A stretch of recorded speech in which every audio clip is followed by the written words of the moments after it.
This is a message that I've been sort of ruminating on since the change of the year. This year, I don't mean 2025, but these 12 months, I have felt a desire and an urgency to do something new. You know? To do something that is not what I would normally do. Rachel and I have both had a little bit of this feeling. Which is why in 3 months we're moving to Australia. No, we're not. No, we're not. No, we're not moving at all. We're not moving at all. But we have had that sort of feeling where we're like, well, is this it? Is there more that we could do? And I don't even mean like, for God or anything like that. I mean just generally like a feeling of disquiet. And it's not been something we could put our finger on, but it has been there. Certainly more in me, but in both of us. This year, at the beginning of the year, we did something that I don't think we've ever done, and that is we actually wrote some sort of resolutions down. Sort of. Well, one of those resolutions was, if possible, before the end of the first quarter of 2025, I would get a new job. And that's quite a big thing, really. And so that was the plan. Now, here we are at the beginning of February, and I haven't got a new job yet. So I think that's unlikely to happen, but it was a general thing, a general aim. But the fact of the matter is, when I look back at 24, I had a feeling towards the end of the year and beginning of this year. I thought, well, if I speak in that first week, I'm going to say this. Well, I didn't do that, but I'm a bit later on. But the next slide has a phrase I thought. So if you have been a bore in 24 and come alive in 25.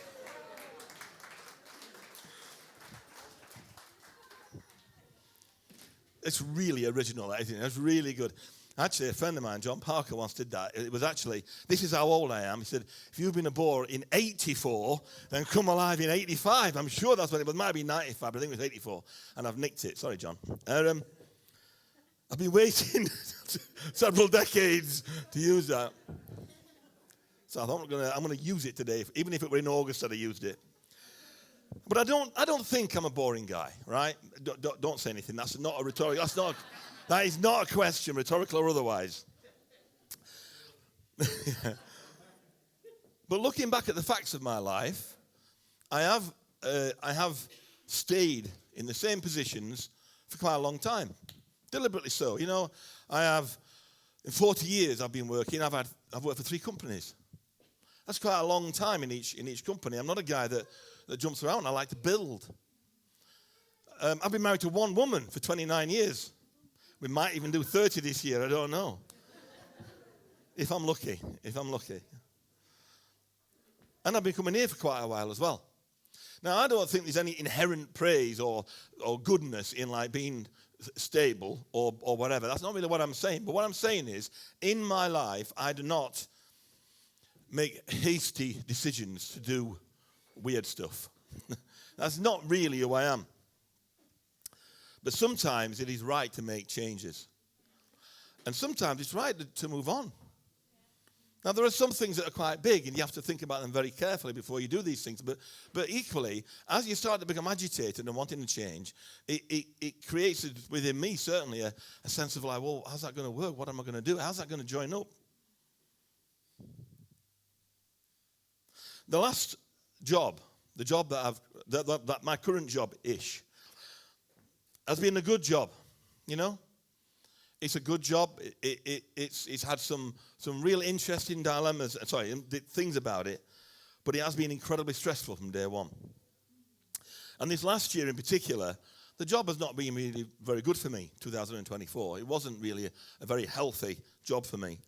And I think it contributed to me actually falling ill last year. As you know, I had an operation and, sort of some stuff up with my throat, half sorted it out. But I do think that the stress, that's what created that situation. But here's the thing. Remember what your mum said, right? If you can play out, you can go to work. So I had no days off. Just make sure you remember that. Have any time off. Because if you can play out, you can go to school. And if you can play out, you can go to work. That's the way it works. So, well, actually, I had 1 day off of my operation, to be fair, just in the interest of honesty and transparency. They don't do operations on the hop, right? So I did have 1 day off of my operation. But I did feel I'm not blaming it on that, but I felt it contributed to that. But I also felt an agitation as the year went on. I'm like, is this my legacy? Like, how many things I've sold, or how many people I've managed, or whatever. Is that really what it boils down to? Or is there a better thing for me to do? So I was sitting in here in November time-ish, and I did some calculations in my head, and on April the 18th, I'll have been in my current employ for 3 years. So I thought to myself, right, around January the 8th, because I've got a 3-month notice to work, around January the 18th, I'm going to hand my notice in. And I'm just going to do something different and really mix my life up. It's highly unlikely that would have happened, right? But nevertheless, it was a thought that went into my head. And I did tell some people, but along the lines of, this might happen, but it probably won't. That was how I did it. However, sometimes other things happen in your life that actually push you out of the nest.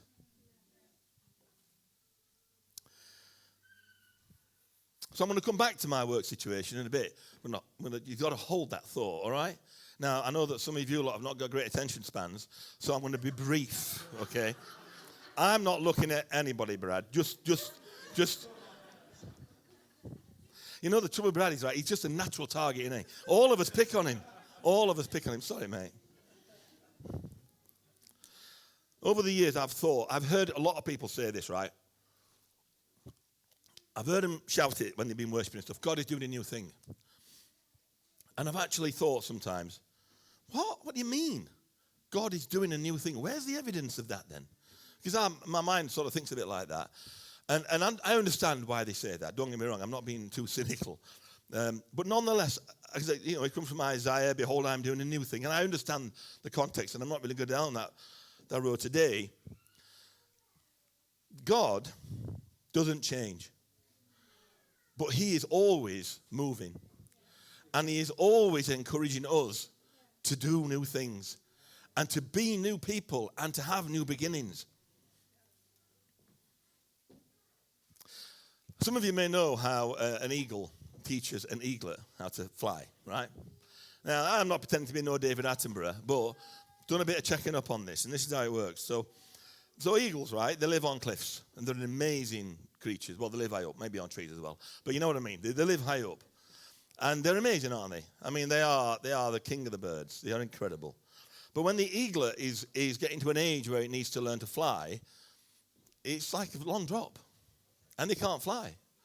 So the mother will push the eaglet around the nest until eventually they get to a point where they push him, whatever, out of the nest.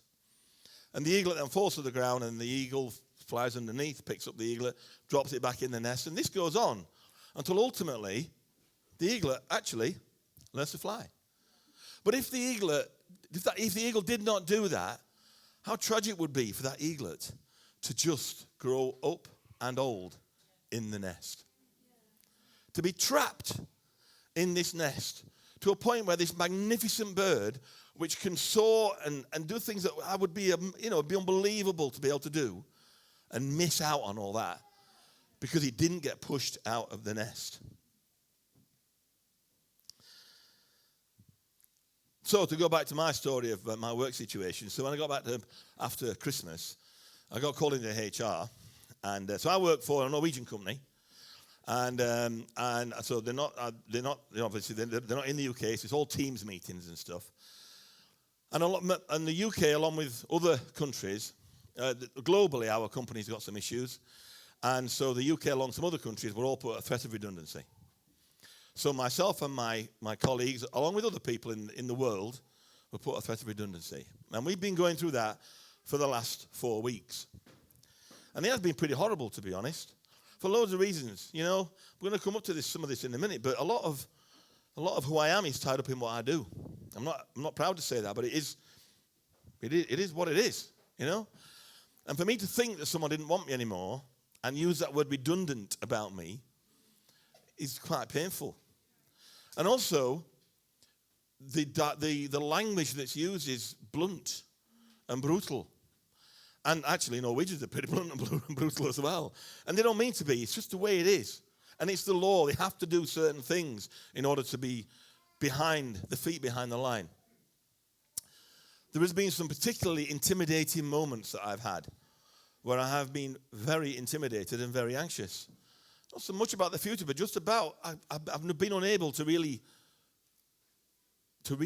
say what it is. But it's just been horrible. And as of Friday night, I'm out of work.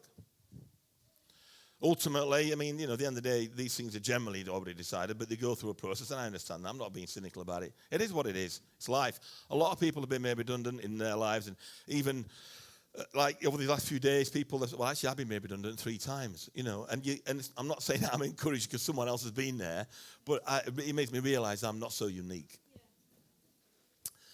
I've never been out of work, though. 40 years I've been working.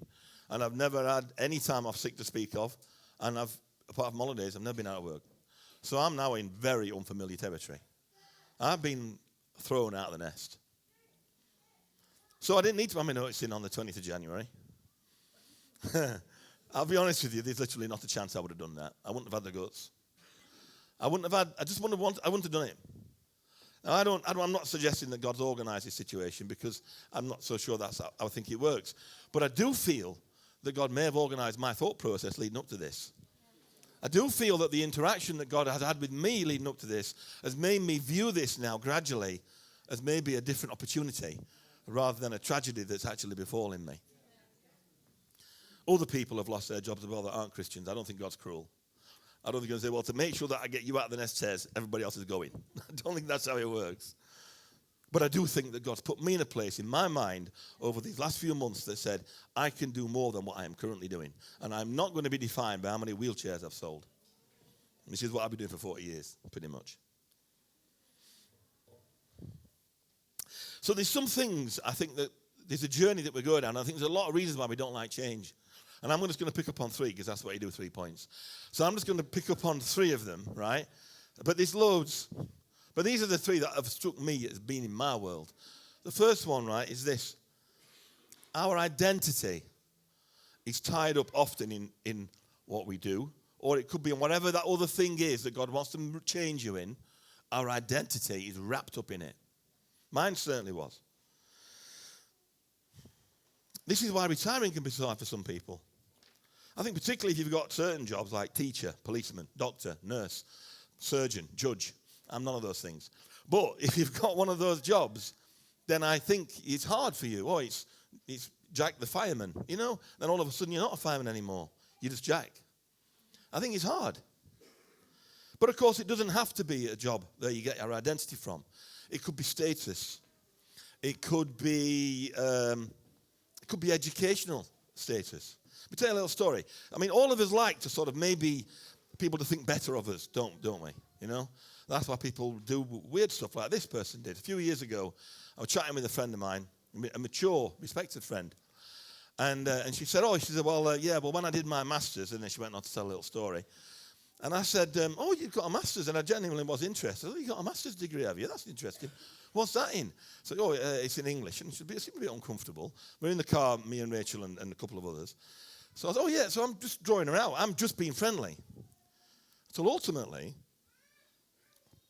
as the lie sort of developed momentum, she had to say, well, actually, I never actually did my master's degree. I was like, what? It's just like a made-up story. In actual fact, she said, I finished after my first year. And I was just like, when Rachel and I got out of the car after, we were like, can you believe that? She just made that up. You haven't got a master's degree. I had literally no care. She got a master's degree. Who cares? But she cared. She wanted me to think she'd got a master's degree. Why? Because we are wrapped up in our identity. And these things do matter, actually, to us. They do matter that whatever it might be, it could be, everyone's got their own thing, haven't they? Whatever it is. But anything that makes our identity about what we have done or what we do or what we have is wrong, because what we should be talking about is who we are and who we are in Jesus. Because when we become Christians, our identity isn't rooted in what we do anymore. It's rooted in Christ. And we're part of God's body. We're a child of Christ first and foremost. Now, these are not easy lessons to learn, and I've got to be honest, I'm on a journey myself, particularly over these last few weeks. I don't like saying I'm out of work. I don't like saying that I'm just Terence. I don't like it at all. But it is what it is. There were loads of scriptures where Jesus talks to us about new beginnings and about being part of his family and being who we are. In John 3, he speaks to a chap called Nicodemus about being born again into God's family. I mean, that's where the famous scripture, for God so loved the world, is penned. It's all the same chapter. We should be still on the identity one, that's it, yeah. So then in Ephesians 3, it says, so in Christ Jesus you are children of God. This is the family we are rooted in. 2 Corinthians 6, I will be a father to you, and you will be my sons and daughters. It goes on and on and on. Ephesians 2:10. I think this is what's on here. We are God's handiwork, created in Christ Jesus. And that's a stamp. That's the stamp. We are God's handiwork, first and foremost. And that's where identity would be. So, therefore, ultimately, what I have to say about all that is, whatever your identity is, God's got something better, and God has got more. God has got something better, and whatever it is, I don't care what it is, God has got more. Secondly, often our identity is tied up in security. Now, I don't like to be in an insecure situation. I don't think any of us do, really. But we take security from a variety of sources. So let's just take a second, each of us now. And just all of us think, where is my security? It's not an easy question to answer, so I'm not going to give you long because you won't get there. Well, some of you will, actually, because some of you are really spiritual. But some of you won't. You won't. You'll be like, oh, wait, this is... And it takes a bit of time to really be honest with yourself. Think about it this week. Where is your security? Is it in your health? That's not a terrible place for your security to be. It's not negative, is it? But it's completely fallible, of course, as I found last year. Some people obviously have a higher level of physical strength than others. Of course they do. It's just life, isn't it? But whatever your situation is, if that's where your security is, sooner or later, it will let you down. Because sooner or later, you're going to get old or die. Just in case you didn't know, but that's how it works. It is, Dave, you're right. And the form was better, getting old. Husband, is it in your husband or your wife or your father or your mother or your partner or your friend? Well, again, there are worse places. But if that's where your security is, then where is actually their source? Where is their security? And they, again, very likely, sooner or later, to let you down. Is it in your finance? Well, that's probably one of the worst places to put your security in many respects. I mean, there's no prizes for being rich or being poor. You know, you are what you are. And having a few quid oils the wheels, takes away some of the stresses of life. We all understand that. But money is completely unfeeling. Money is without care. It is an inert object. It does not care about you one way or the other. Literally, no feelings towards you. At least your husband or your wife likes you, hopefully. It's a fickle friend. It's a very fickle friend. So if your security is in money, completely, it's going to fail. But if we start by having our security in God, then everything else, boom, comes into a level. And everything makes sense. If we start with that, then everything else falls into shape. It's when we start in with a different datum, we've got a problem. Numerous scriptures support this. Psalm 91:2 says this, I will say of the Lord, he's my refuge, my fortress, my God, in him will I trust. There's a good example in Acts about someone who found their security in the right place. Well, there's loads of examples in Acts. There's one about a chap called Peter. And so he's been arrested, his mate's been beheaded, it's all very, very traumatic. And he gets arrested in Acts 12 and he's put in a jail. And Peter's a fella that in the past has been quite sort of, volatile. He's been all over the place, Peter has. And yet, here he is, the angel comes to get him out of the cell, and he's asleep. He's fast asleep, chained to two guards. And this is because, and in fact, the angel, he said, I had to kick him in the side to wake him up. Come on, Pete, wake up. This is because he found where his security was. Peter had got there eventually, and he'd recognized that his security was in Jesus Christ, not in his surroundings. Peter was a changed man. Ultimately, what Peter discovered was that God has better security because God has more for us. Is it comfort that keeps us in the nest? Well, of course, the nest is a comfortable place.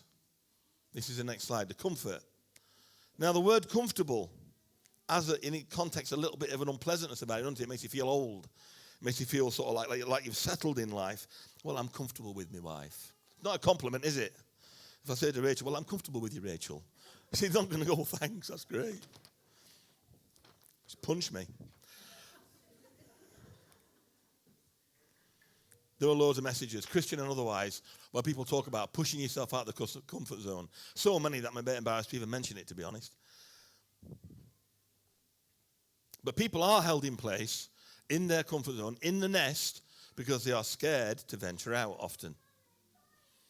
And intentionally engaging in activities or experiences that some people do, all of us actually maybe do it to a degree, that are unfamiliar or challenging growers. That's how we grow. We grow by having a go at something. And sometimes we fail. So what? You know? Have a go at something. And overcoming our figures pushes us forward. Pushes us forward. I mean, I'm not talking about doing something stupid, but you know what I mean. A tightrope across the Grand Canyon or something. But grow. Push yourself forward. But fear cripples us. And it would have almost certainly meant that I would not have handed my notice in on January the 20th. Almost certainly. Adam is still working there right now. It stops us, holds us back, creates stress and unhappiness in us, fear. It's horrible. Throughout the Bible, we're told that God has perfect love for us, and perfect love drives out fear. Now, I'm going to tell you a little testimony, which is a bit uncharacteristic of me to have this experience, to be honest. So what happened was, this week, as I said, there's been some anxious moments throughout this process, but on Wednesday, I had a real moment of what I would consider to be, well, I suppose a panic attack, really.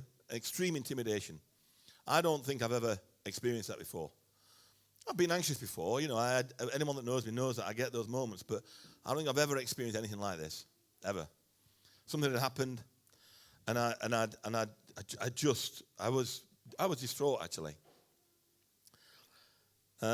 So I don't know if I rang Rachel or she rang me, but we had a phone conversation, and she spoke God's peace to me. She said to me, Terence, she says, you know, the peace of God passes all understanding. Let me pray for you, and she did. And I can only tell you that because this is what happened. I felt peace. It was dramatic because I was in a really, really, really anxious place, and I don't think I've ever been there before. It was dramatic, the change. I would consider that a miracle, although, you know, you have to take my word for it. I was the only person there. But for me, God met me at that moment. Perfect love drives out fear. You've got to go to the right source, though. It was an incredible and rapid change in my emotions.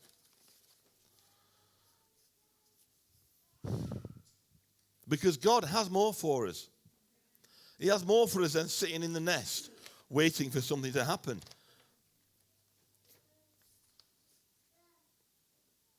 So what happens now?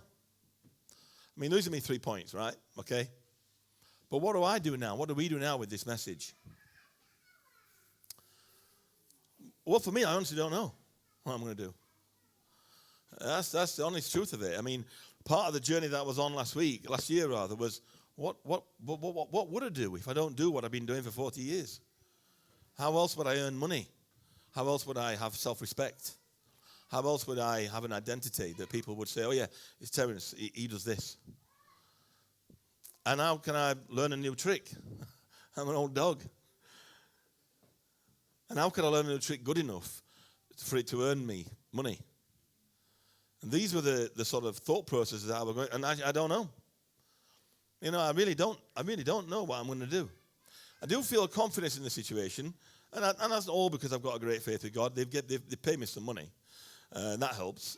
that helps oil the wheels, and it has made me feel more secure because I have obviously had a payment out. But that's not like having a job and it won't last me forever.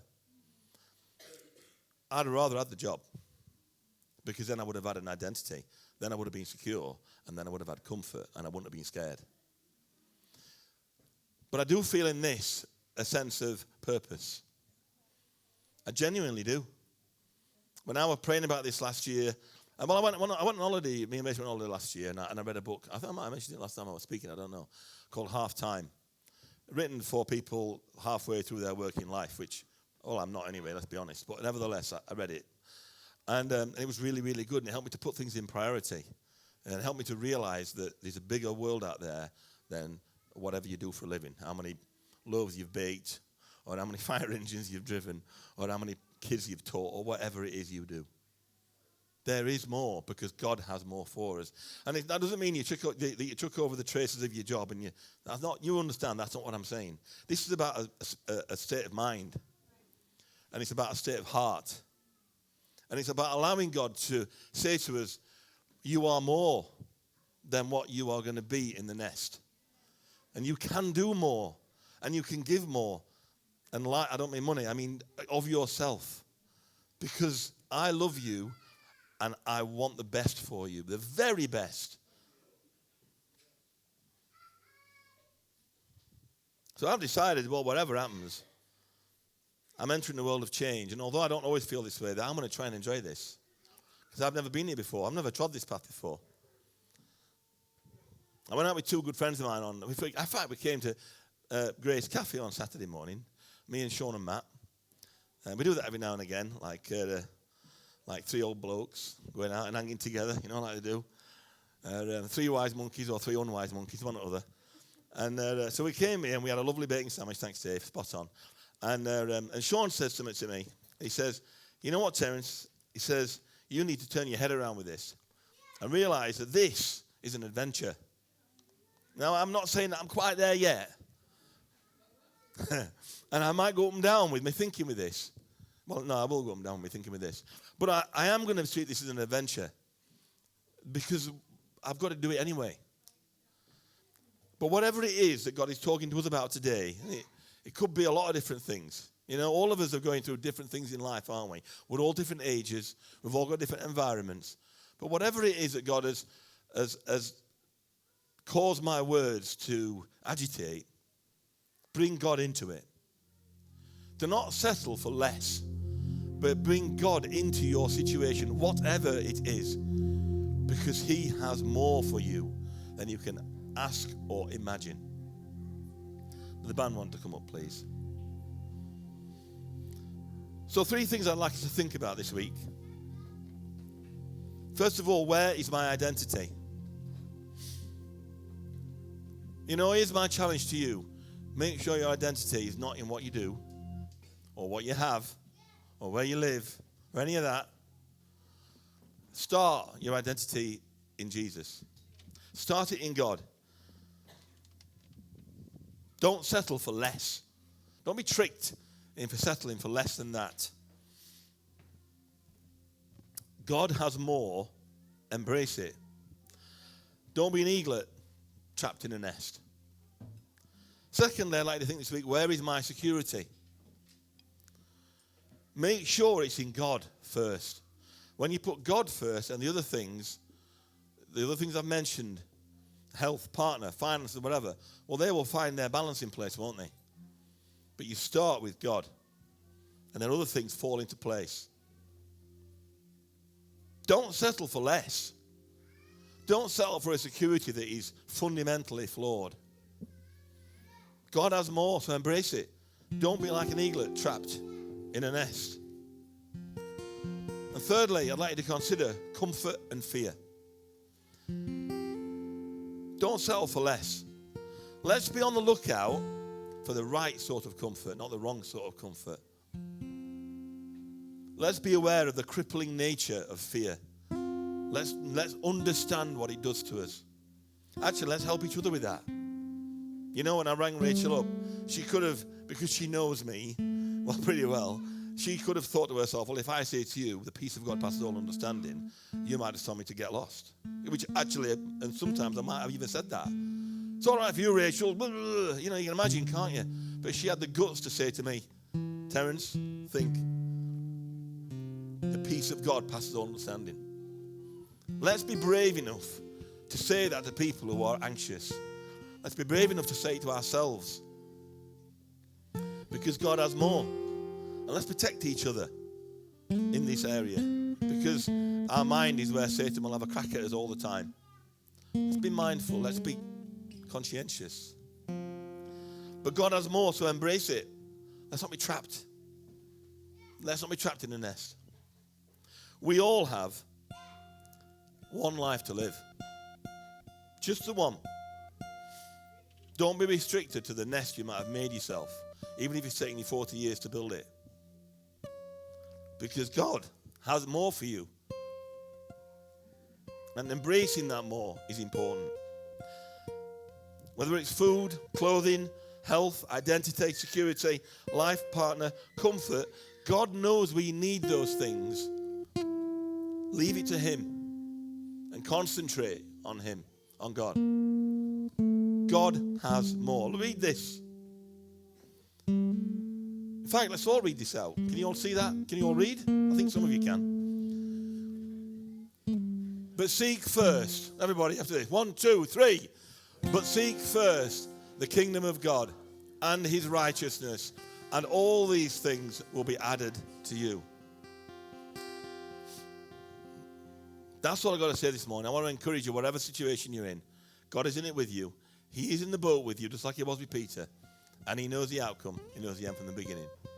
Thanks very much.